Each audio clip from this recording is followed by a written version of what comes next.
So welcome everyone to the Radiant Torah of Rebbe Nachman, in which we explore the weekly Torah portion with insights and inspiration from Rebbe Nachman of Breslov, as well as our sages and tzaddikim.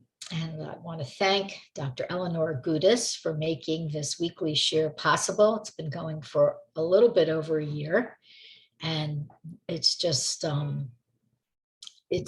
been quite an exciting process to learn the Torah together with you, and may it be a source of bracha v'hatzlacha for Eleanor and her family, and for anybody who's interested in learning and sharing the teachings of Rebbe Nachman. Okay, so Parshat Bechukotai is a parsha that seems to be cut in half. The beginning of the parsha is filled with Hashem's promises of bracha, of blessing, if we learn his Torah and follow his Torah. And the second half of the parsha is mostly a discussion of the curses that will come about if we don't follow Hashem's Torah. So what I'd like to do is I'd like to give a little bit of background or perspective on this. So first of all, the rebuke is something that nobody really wants to hear. Most of us don't enjoy being rebuked, and hopefully we don't enjoy giving rebuke either. It's not such a great thing to give rebuke. And we all want Hashem's blessings. And today we will concentrate only on the blessings. I'm not even going to touch the curses. They're available to you in many texts and shiurim and so on. You can read about them. But the context for the blessings is that in the time, in the Midbar, when Hashem gave us this message, the idea was for the people at that time who would be able to keep the blessings to such a high state that they would receive, keep the mitzvahs to such a high state that they would receive all the blessings. What about us today? Very clearly, and once we go into the blessings, you'll see, we don't receive all the material blessings. We can see that we're in exile. So we must know that in this parsha also is a little sort of note to us that even when we are in exile in the lands of our enemies, Hashem says, I'm not going to cast my children away. I won't hate them. I won't abhor them. I won't despise them. I'm not going to destroy and break them, because I will still maintain my covenant with them, my contract with them, my bris. This is really quite an amazing contract when you think about this, our covenant with Hashem. It's a covenant that, yes, we are obligated to fulfill, but even when we don't fulfill it, Hashem will not nullify it completely. We may face some adversity in the forms of all the adversities the Jewish people have faced over the years. We may face dealing with the outcome of, for many reasons, not living up to our end of the bargain, so to speak. Yet at the same time, Hashem's love for us transcends this deal making. When I was reading this parsha over Shabbos, I like to prepare some of this over Shabbos, and I was really immersed in it. And it occurred to me that this really is so much. It begins with the blessings. It has the curses, but it ends with Hashem saying, I'm not going to abrogate my covenant. It really is such a representation of his Amra. The Rebbe Nachman's famous lesson, in which Hashem is looking for the good in each of us. And in the lesson of Amra, it's us looking for the good in others, us looking for the good in ourselves, and the tzaddik. The role of the tzaddik is to look for the good in all of us and to so to speak, remind Hashem of the good in all of us, to lift up all our nakudos tovos to Hashem, all our good points to Hashem, to elevate them. And of course, it's a very lofty concept, but I think of it as just, he's reminding Hashem, you love your people. You love your people. They're flawed. Why are we flawed? Because we're human. And because each of us, each and every one of us, no matter where we are or who we are, we could always do a little bit better. Still, Hashem loves us. These times of great difficulty, we see that certainly the prophecies of the insanity of the era before Mashiach is coming. Some people say we are smack in the middle already of the wars of Gog and Magog. We're smack in the middle of it. Say a lot of the Rabbanim. It's taking place technologically, it's taking place culturally, it's taking place physically and materially and so on. They're ginning up for the food source, worldwide global food shortages, which are being engineered in order to oppress. All of this is alluded to or hinted to or directly spoken about in Tanakh and by our other sages and tzaddikim. And still Hashem has not forgotten the Jewish people. And still Hashem wants us to focus on our own internal landscape, our own internal events, not just the geopolitical landscape and so on and so forth. He wants us to continue doing the work of learning his Torah and following his Torah as the Parsha begins. Okay. Now, it's also really important to understand the context for why this Parsha was given, why this message in the Torah was given. So this was after the Chet HaEgel, the sin of the golden calf. And we were at that point, previous to that, we were able to sort of ratify, whatever you want to call it, our contract with Hashem through offerings. We agreed, okay, we agreed to belong to Hashem, to serve Hashem. We were chosen and we agreed. And then we had a rupture. And so Hashem came back with a stronger message. The stronger message is, here's the carrot and here's the stick. Now, I really want to emphasize for people who look at this parsha, there are a few ways to look at it, many ways to look at it, but a few psycho-spiritual ways to look at it. And for people who say, well, I can't really follow that today and do that today. It's too much for me, the Torah, it's too much for me. So what we have to understand is Hashem knows everything. He knows who you are. He knows where you're at. He knows your thoughts. He knows your feelings, and he understands your obstacles. And the idea isn't to say, I have obstacles, so forget it. Nor is the idea to say, I have to do it with bitterness and hardship. The idea is to say, I'm going to go step by step, little by little, just a little bit out of my comfort zone, but not enough to derail me. And I'm going to keep coming closer to Hashem. I'm going to pray to Hashem every day. I'm going to make Hitbodedut every day. I'm going to take time for my spirituality every day, no matter how busy I am. And every day I'm going to polish and hone. I'm going to introspect and evaluate. And by the end of the day, I will really have accomplished. That's really our obligation. Our obligation is, no matter where we are, who we are, whatever our backgrounds are, wherever we're holding, our obligation is to learn, to evaluate, to assimilate, to express, and to accomplish. And we don't have to accomplish great feats. We only have to accomplish great feats in relation to who we are, okay? And the greatest feat of all is knowing yourself and knowing what you're capable of.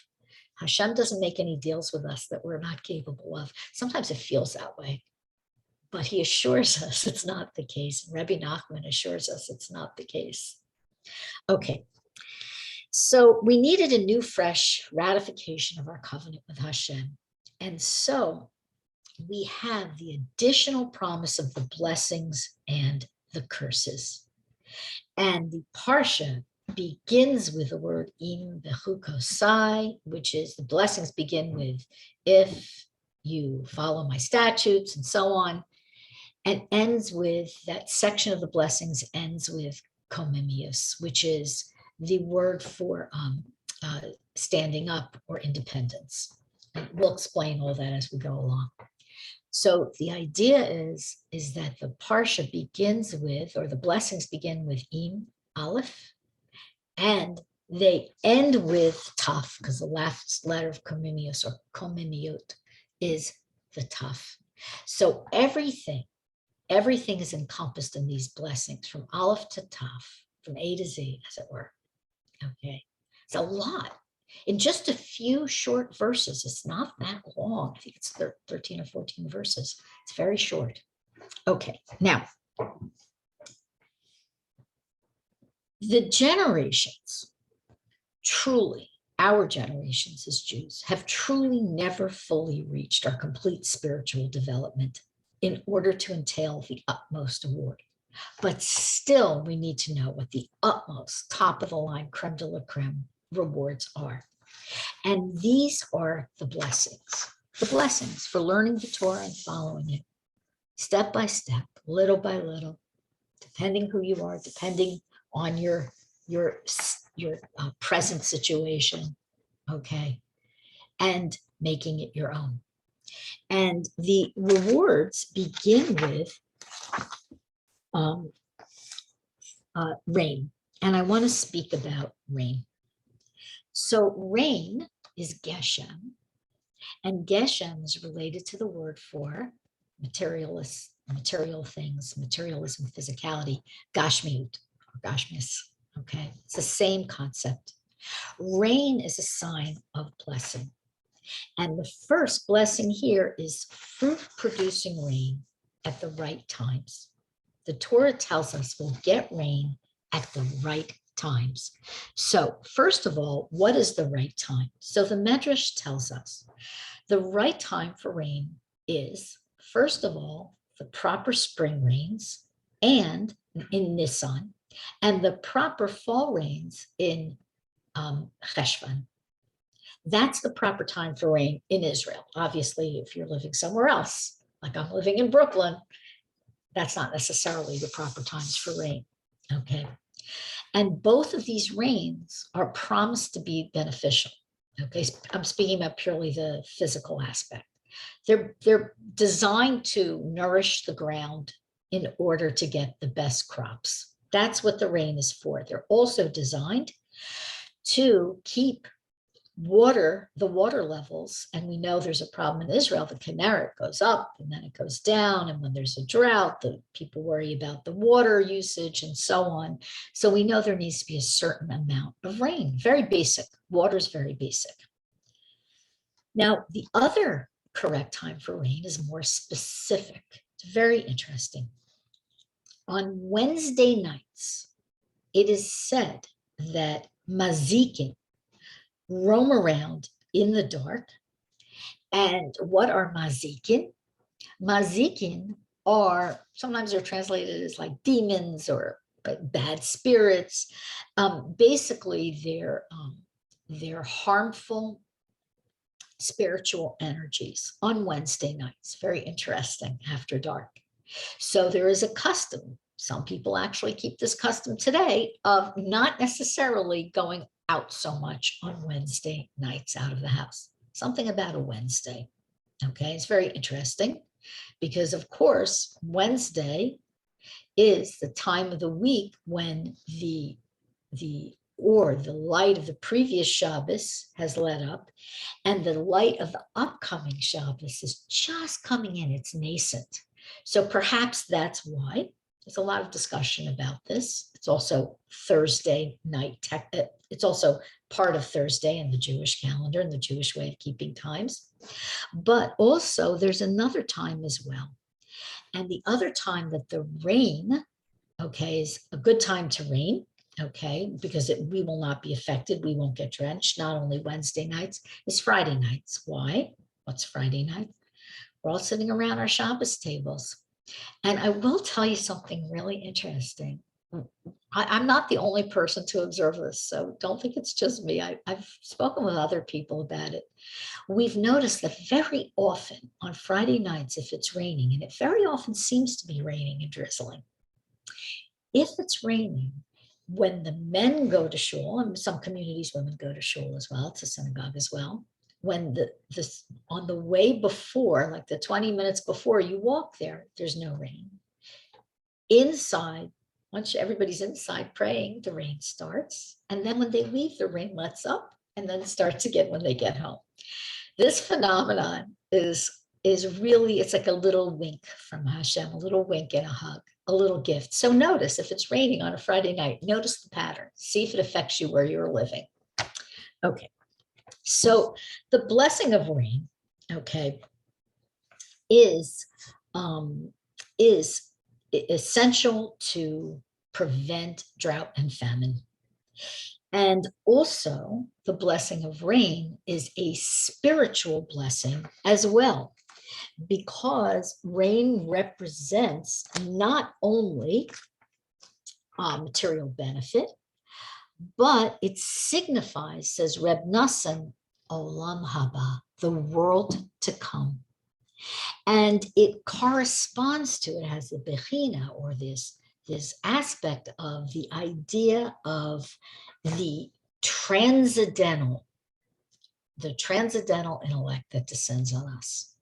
So rain has a spiritual connotation of giving us a kind of multidimensional wisdom from above. So it's a blessing, not just materially, but spiritually as well. And, you know, one of the things we have to understand about this Parsha that's puzzled people about this Parsha is, as I read through the blessings, you'll see they're mostly material blessings. So everyone asks, not just Rashi, everyone asks, why are we rewarded for our toils in Torah, our spiritual toils, with material benefits such as rain being the most obvious one? So the answer is multifold. The first answer we can give is that we are neshamos, we are neshamot, we are souls in a physical body. The soul can't do its job or fulfill its mission if it's not in a physical body. We must learn with our eyes and our brains and our minds. We must turn the pages with our fingers. We must do mitzvot, like need challah and take challah, like Shabbat candles, clean for Shabbat, and so on. With our hands, we must use our feet to get from here to there. Having children involves many aspects of our body, if not everyone. And so the mitzvot in general require a body. And therefore, the body also deserves its reward. And the reward for the body is to be blessed with enough abundance and comfort that it can that the soul is free to devote itself, or herself, we call it a her, to Hashem and spiritual growth and mitzvot. Now, we are, in the world, there's sort of 2 points of view. One is that there's a body-soul dichotomy, and the other one is that it's all the same thing. We Jews, just like the Jewish calendar isn't quite totally lunar and quite totally solar, we really have a more harmonious outlook. The outlook is that soul and body work together for a period of time, the time of this incarnation, this lifetime that we're in now, okay?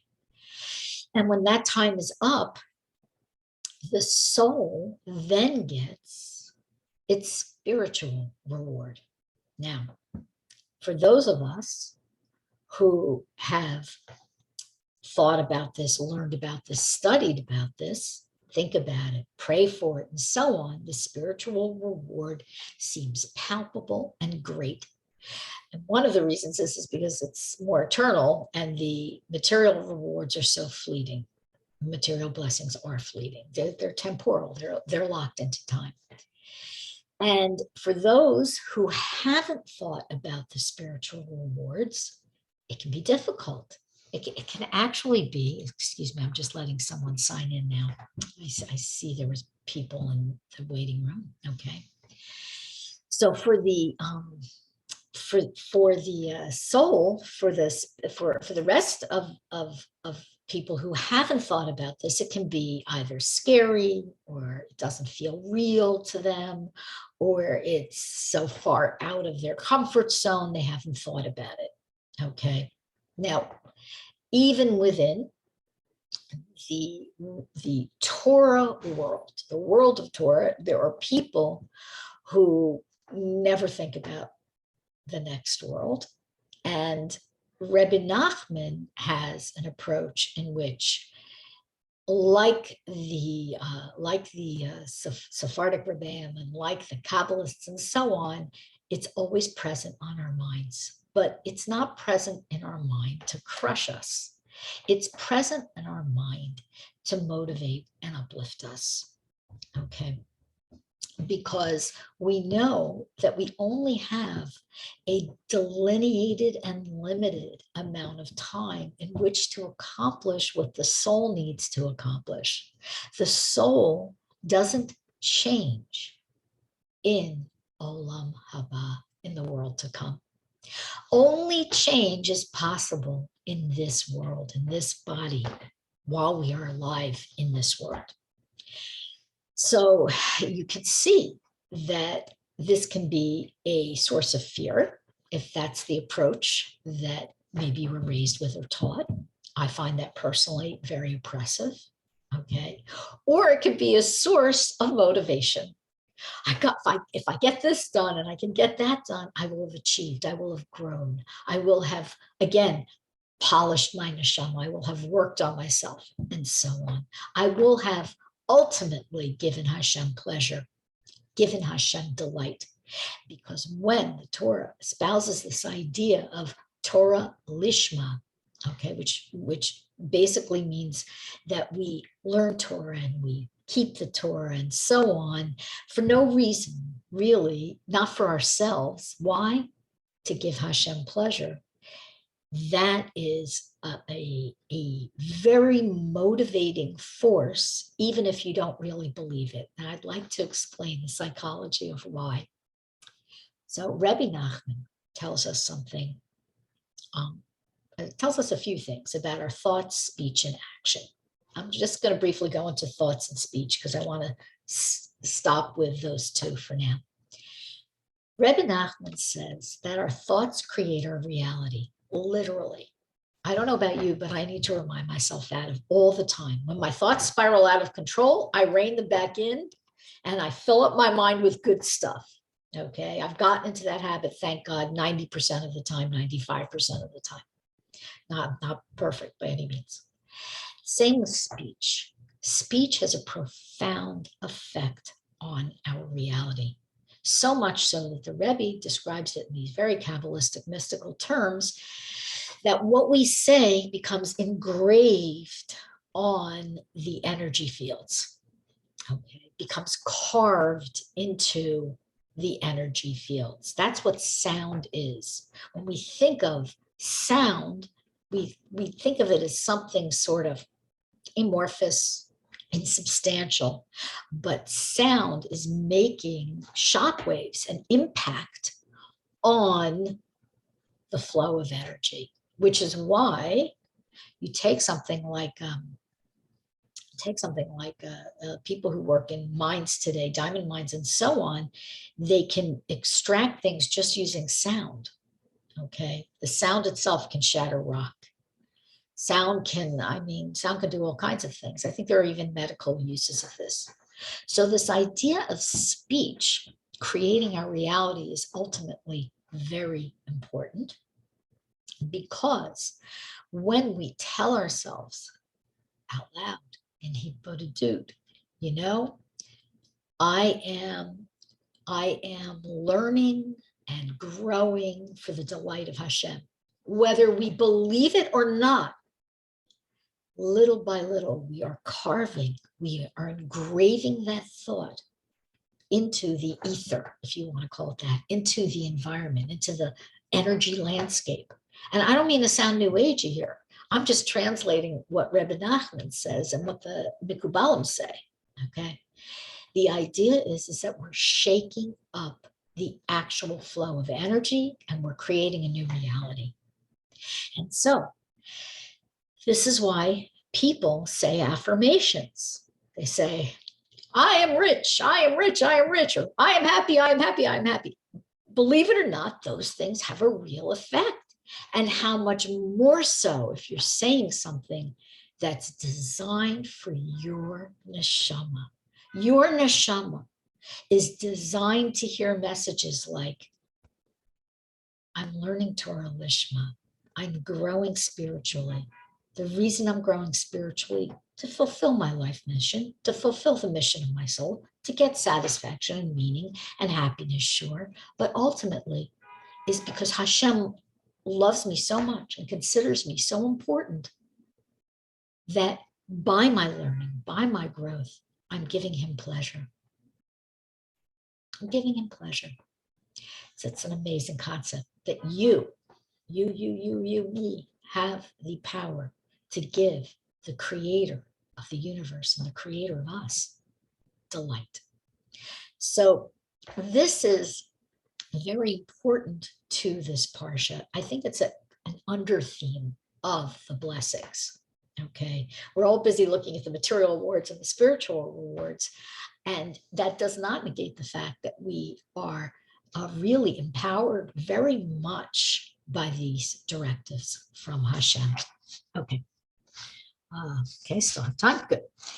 Next, we will go through, hold on a second, rains in their season. Okay, the next blessing that we're going to cover, I don't know if we're going to be able to do all of them today, is the bracha of, let's do the bracha of the productivity of the fruit trees and the abundance of the harvest and the threshing, okay, which is an outcome of the rains. So the main blessing is that the earth will be productive. That's the outcome of those rains. And Hashem promises Klal Yisrael that if we fulfill the Torah, it literally is cause and effect that the earth will be fertile, okay? We don't need fertilizer. All we have to do is learn the Torah and fulfill it. And then the earth will be fertile. And this was the promise, again, in context. I know one or two people came in late. You have to go back to the original context as well, because today we have some variance because we're in exile. And Hashem promises that the land will yield its produce. This is how Adam and Eve were created. This is how Adam was created, that the earth would yield its produce perfectly without any effort except spiritual growth. You wouldn't have to pick up a hoe. You wouldn't have to plant seeds. You would just have to engage fully in spiritual growth. In other words, you're like on a total spiritual, retreat your whole life. Can you imagine? So the promise is and implies the following. Okay, it's very messianic as well. Plants will mature on the same day their seeds are sown. We also have a promise in messianic times that women will give birth on the same day the child is conceived. Okay, next, fruit trees will bear fruit in one day's time. You plant a fruit tree, that day it will have fruit. There won't be the question of orla necessarily, but we could discuss that another time. Next, There will be no barren trees. Every tree will produce fruit. Every single tree will have produce of some kind. And not only will the fruit of the trees be edible, but their bark will be too. Now we know that and it will be fragrant as well. And we know that this is how the trees were in Gan Eden, in the Garden of Eden. Okay, they were flavorful and fragrant, every aspect of them. Next, the soil will bring forth very delicious, tasty cake. Okay, some kind of ugiot or cookies or something that's like a baked good. It will have that taste and appearance. And the mountains, which of course we know water, glacial water comes down from the mountain, will actually drip sweet fruit juice. Okay, now this is not just a metaphor per se, even though it's a medrash. Okay, even though it's a medrash, we know that this is also a description of Gan Eden in the Torah, and we can understand it as also being pshat, the simple meaning. Simple isn't always literal, but here the idea is that everything delicious and nourishing will come to us with ease. Now, we know that it's a Shemitah year. We've talked about Shemitah for a couple of weeks in the Parsha, and we see just the incredible, I would say the incredible achdus, the incredible unity of so many Jews coming together to support the farmers who are keeping the Shemitah year. They're not farming this year, okay?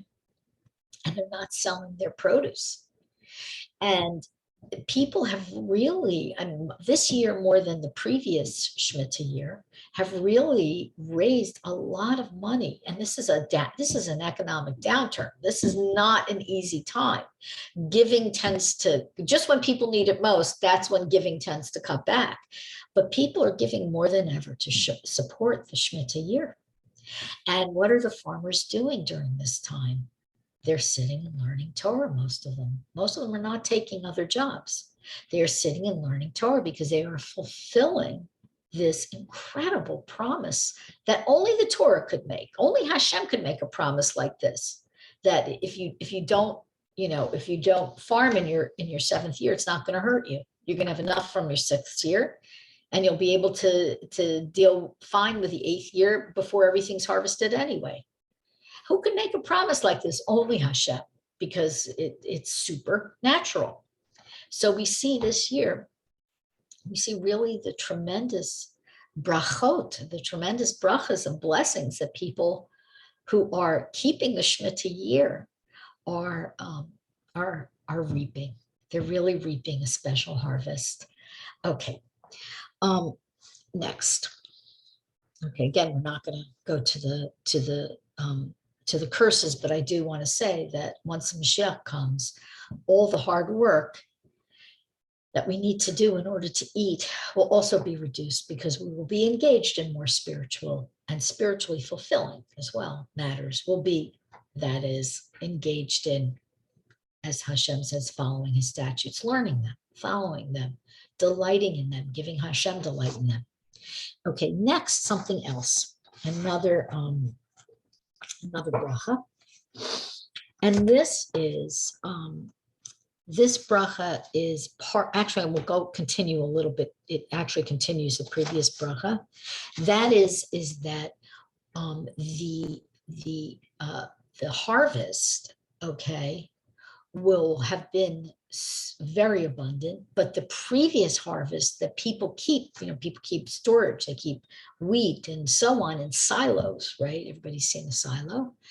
It will be so good that people will not know where to put their new harvest. Okay, that's an important, it's a material blessing, but we can think about that spiritually. If we take so much delight in Torah, everything is so sweet to us, it's hard to make room for new Torah. Okay, same with the harvest. Okay, now we're going to go to the next blessing, which is Shalom, which is peace.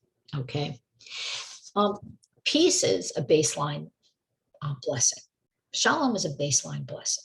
Okay, like health. Okay, so the first blessing is abundance, but without Shalom, what is abundance worth? If people are fighting, people are being attacked, people are being killed, people are being harmed, if there's conflict, who can live? Who could even eat? It's very, very distressing for anybody who has lived through a war or who've lived through non-peace times like occupations and oppressive regimes and so on. You know how difficult it is. For everybody today, we are going through a very big transition that is really not peaceful. We see this, we see riots, we see crime, we see wars that seem far away, but they're really not so far away because the world's very small today and everything impacts us, okay? And you don't have to be an expert in foreign relations and know what's going on with China and Taiwan and know what's going on with Russia and know what's going on with Ukraine and North Korea. It's okay. It's not bad to be informed, okay? All you have to know is we're feeling the effects of it, okay? Shalom is essential to our material, physical, and our spiritual well-being. Now, Hashem says if we keep these Torahs, we learn them, we keep them, we follow them, we engage in Torah. Again, from wherever you're beginning, that's where you begin. Hashem knows you. He does not expect you to go from A to Z, from 0 to 60. Okay. As a matter of fact, it's better not to. Okay. Just a little bit, learn a little bit, accumulate a little bit, express your love for Hashem, whatever you're capable of. Okay. Meanwhile, with this peace is a kind of perfect peace. And that is the following. I'm going to give you descriptions of the peace according to the Medrash. The first is that, and again, this is applying to the land of Israel, wild beasts will be harmless, just as they were before Adam and Eve ate from the tree. Okay. Wild beasts they were not going to attack people. And then when Adam ate from the tree, oh, well, now they turned into the wild beasts. Okay. And it's very interesting because Chazal say it's not the snake which kills, it's the transgression which kills, meaning that at the beginning of time, at creation, the animals ate herbs. Everybody was vegetarian. Okay. And then when Adam made his misstep and Chava made her misstep, the animals became meat eaters. Okay. Next on the list. Not only will wild beasts, but all wild powers will be subdued. What does that mean? So any of the nations who are bloodthirsty or wild, they will be subdued and they will have no power or ability to afflict the Jews. I just got a really terrible, I'm so sorry I clicked on it, link this morning from someone from, I guess, one of the Jewish news sites of a bunch of girls being carjacked in a gas station up the street from me. It's terrifying, young girls. I don't know if they were in the car with their father driving. It looked like there was a man who had gotten out of the car, a rabbi, a father, somebody. And the guy jumped in and locked the girls in the car. Just terrifying. Could you imagine? And one girl had, thank God, she had the piece of the ability to focus. I mean, I could imagine being frozen by terror, to reach around and unlock the door, the front door, which unlocked all the doors because it's electronic. And the girls jumped out of the car and the guy took off and stole the car. Okay. I have seen in the past few years, it seems to get worse and worse. Every few days, there seems to be an attack in my neighborhood, the next neighborhood over. And of course, we see the attacks in Israel, brutal, brutal attacks in Israel without any, this is why we say wild beasts, without any appreciation for human life. No ability to conceive that you shouldn't even hurt a child or a pregnant woman. Unbelievable. So anyway, the promise here is for peace is that when the Jews would cling to the Torah, learn the Torah, follow Hashem's decrees, nobody would be able to touch us. Okay, next, Hashem promises Eretz Yisrael will be free of wars. Even strange soldiers on their way to meet their enemies in another country will not cross through Israel. Okay, so we know that, again, like I said in the beginning, these blessings applied to the people in the Midbar who were going on their way to enter Israel. But we know that the generations weren't fully able to maintain the drive for everyone to follow the Torah. It's very difficult. So the points in time where we did, we had all these blessings. The points in time where we didn't, including today, we see the lack of these blessings. Okay, we see these blessings in bits and pieces. Okay. The Torah also says that, actually, I want to actually mention the importance of peace briefly. I think we all know it, but I just want to say something that Rebbe Nachman teaches that's important. And that is we should avoid conflict whenever possible. Very simply put. Doesn't mean you can't be assertive when you need to. And as women, we know that most women go into two modes. Either we just put up with it or else we explode. Okay, it's very common. It's not everybody, but it's very common. We have to learn what assertive is. And assertive is not operating from the position of panic or desperation, but operating from the belief in God. How does this work? And how does this bring about peace for us? Okay, because we also have to engage in peace. So the idea is when we believe that Hashem loves us, that we are important to him, and that the world simply couldn't exist without us. That's why we're here, each of us. I mean, me and you, okay?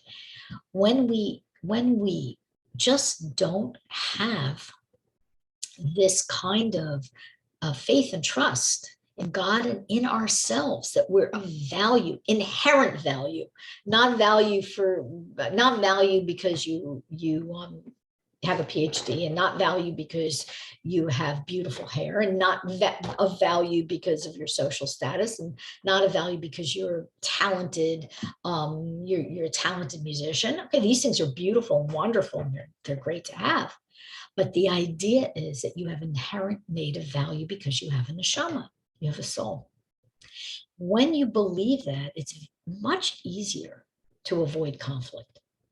Now, I'm not saying that there won't be times where people will want to have conflict with you. They will. This is just the way of the world. People will want to have conflict with you no matter how much confidence you have, and true belief, true confidence, true self-esteem.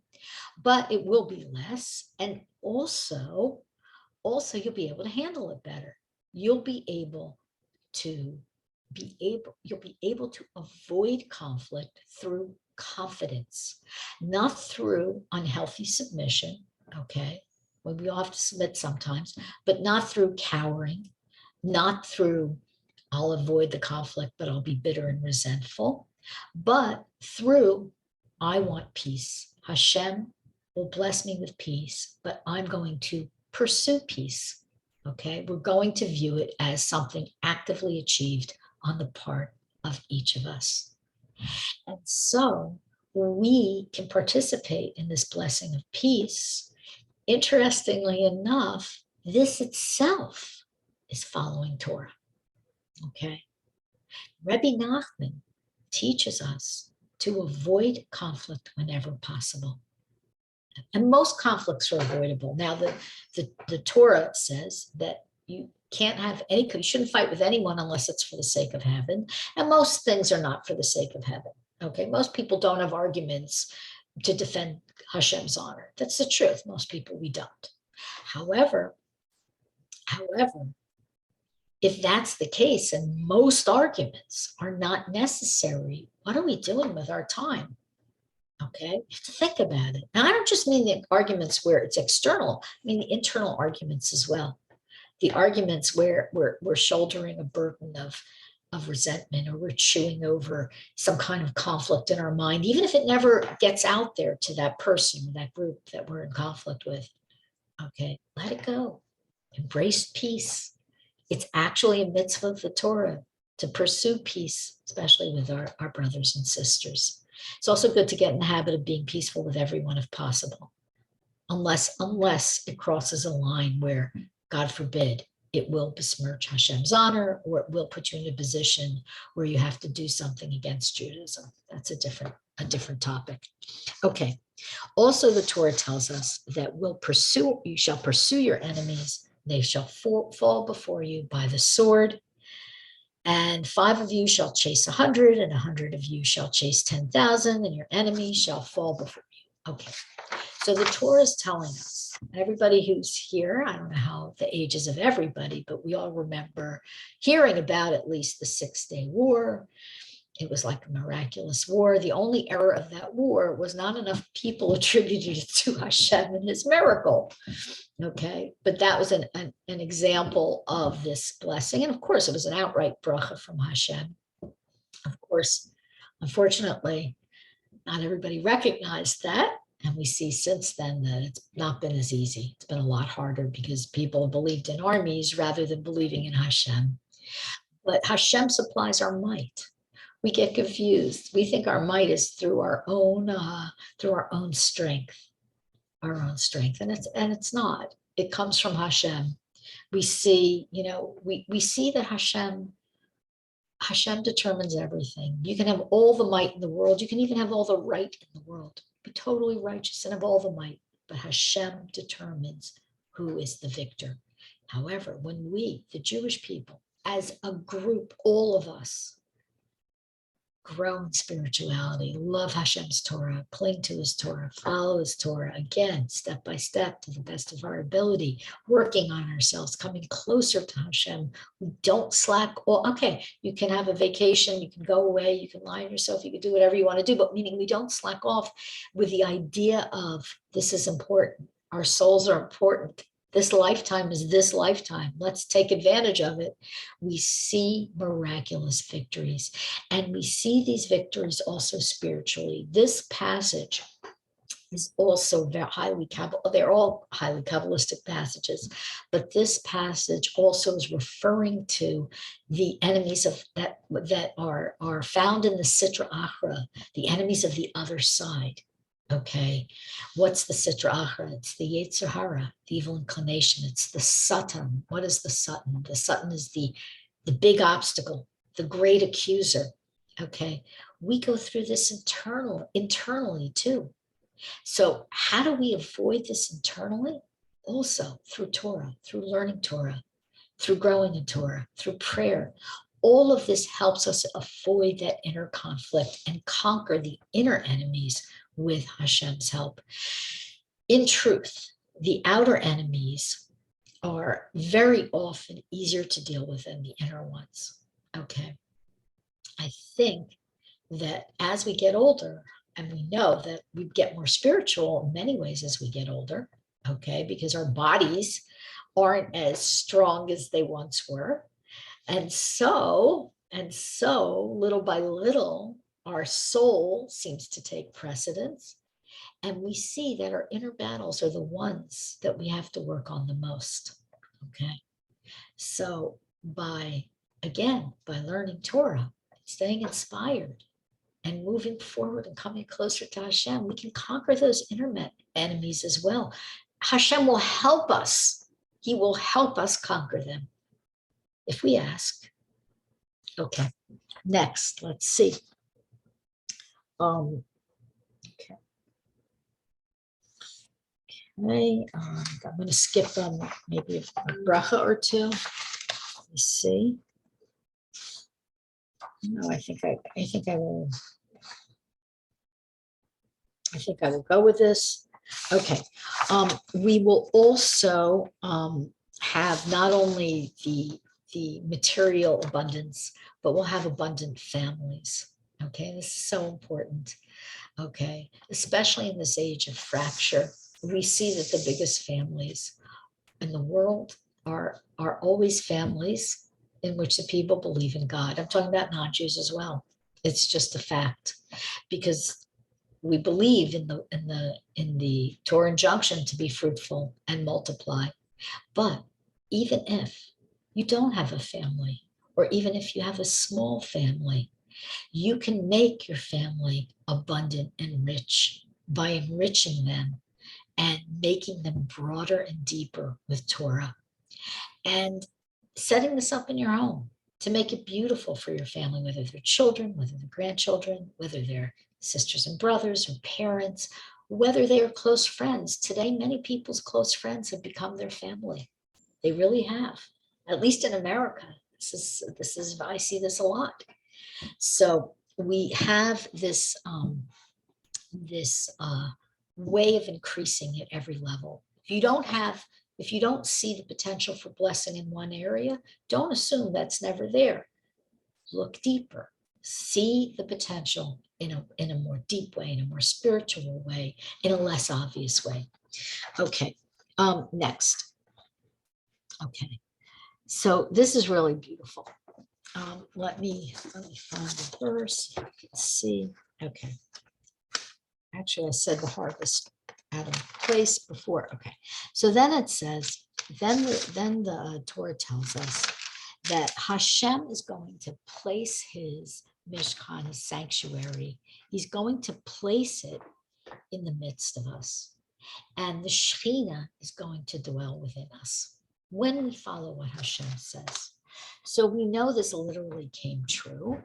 Okay. We know that the Mishkan, everybody who's been in these classes, and we've seen the illustrations of where the Mishkan is and the tribes all around, and also the Beit HaMikdash 1 and 2 is in the midst of us, and the not only the Holy Temple, but the Shechina can be felt. The Shechina can be felt. It still can be felt today at the Kotel. Okay, so Hashem says, this is really the reward. This is the ultimate reward. Is I'm going to love you and dwell within you, and you will be able to love me as well, because I'll be so close to you. It'll be just a big love fest. This is very beautiful, you know. It's really very beautiful. And this idea that the aspect of Hashem that is, it seems so, I mean, all of Hashem seems mystical and sublime and ununderstandable, of course, but this aspect of Hashem, the Shechina, seems so ephemeral, and there's so much sweetness there waiting to be uncovered. This is the blessing. Also, this is the ultimate blessing, that Hashem is going to love us and dwell with us and be close to us. And this is what the Shechina yearns for. It's what Hashem yearns for. You know, it's really, I find it very moving. I find it very moving. And also the idea that, again, like I said before, this idea that we are in exile. And we know, right, I said right at the beginning, that Hashem does promise that he's not going to break his covenant with us. Okay. Yeah, we've sort of thrown off the Torah. Okay. And yet Hashem still loves us. He still is honoring our deal. Okay. Amazing, amazing deal. And still we get to also experience snippets of what the most beautiful, bountiful material and spiritual rewards will be. So when and how do we experience them? So in Israel, you can go to the Kotel, you could feel the Shechina, totally palpable. Okay, anybody who's been to the wall knows this. Also, Also, we know that the Shechina is said to come to us on Friday night. So if you have Shabbat, if you make Shabbat on Friday night, you will feel the descent or the appearance of the Shechina. There will be a sweetness in the air. Okay, we have to do our part too. It doesn't just come. Also, we experience the Shechina, very interesting, by the bed of a sick person. Okay, so there's a mitzvah in the Torah, Bikur Cholim, going to visit the sick, comforting the sick, spending time with them, 15 minutes, whatever, making the effort to bring joy to someone who's sick, because joy is a very big healer. So when we do that, we should know that the Shechina is by the bed of a sick person. It says actually by the head of the sick person, the head of the bed.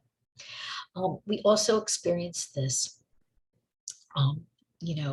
throughout Shabbos, throughout Shabbat, not just Friday night. We have this taste of all these rewards. Shabbat is 1/60th of Olam Haba. It's a smidgen of the world to come. The world to come being both heaven and the Messianic age, both of them. Okay. How do we experience this? We don't work. We don't rush. We don't run. We enjoy the company we have. We enjoy the family we have. We enjoy alone time if we have alone time.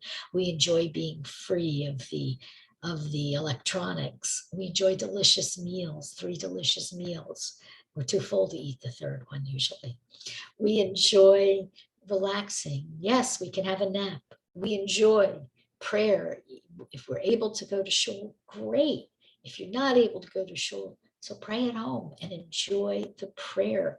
Enjoy that time where you don't have to rush to the next appointment and the next appointment and the next appointment. I have to tell you,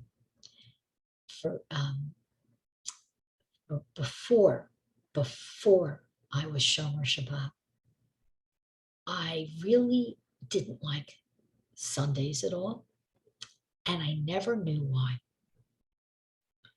And all of a sudden, when I became Shomer Shabbat, a light bulb went off in my head, and I realized that Sunday really does represent. It really does represent that return to whole, the mundane, the work week. Okay. And I guess somehow I must have really somehow subconsciously yearned for Shabbos. And now I really understand how essential it is.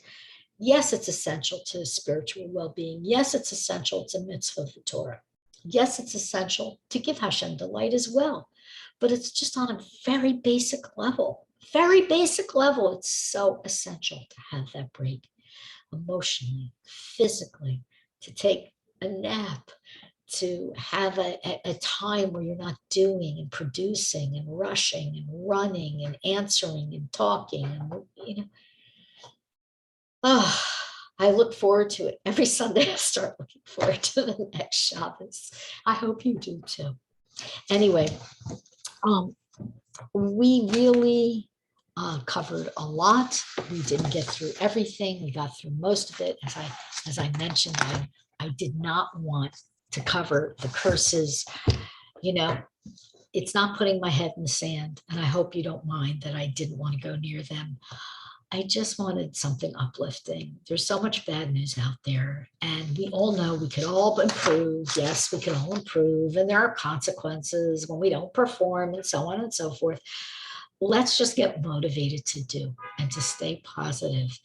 That's really what Rebbe Nachman taught me, but really what I take from this parsha, because the motivation, positivity comes first.